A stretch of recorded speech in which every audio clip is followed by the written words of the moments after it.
There are two ways to update the vehicle's phone book, automatically or manually. If compatible, the phone book entries on your phone will begin transferring to the vehicle immediately after the phone is first connected. If this doesn't happen automatically, you can take a few simple steps to initiate the process. Press the Setting button on the control panel and then touch the Phone key on the display screen. The auto-downloaded key should have an amber indicator next to the word On. Touch this key to toggle the feature on if necessary.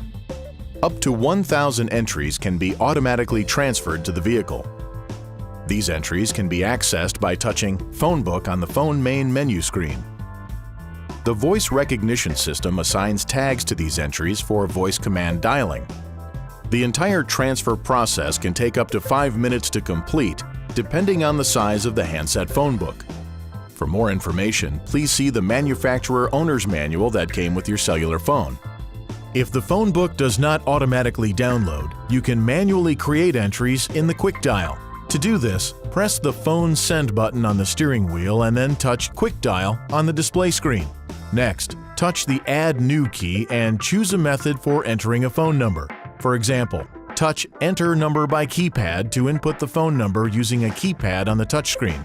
Once the number is entered, touch Voice Tag to record a voice tag for dialing with the voice recognition system. After the phone book entry is saved, a screen appears that allows you to call the number. Touch Back to return to the Quick Dial and repeat the steps for each number you'd like to store. Please see your owner's manual for important safety information, system limitations, and additional operating information.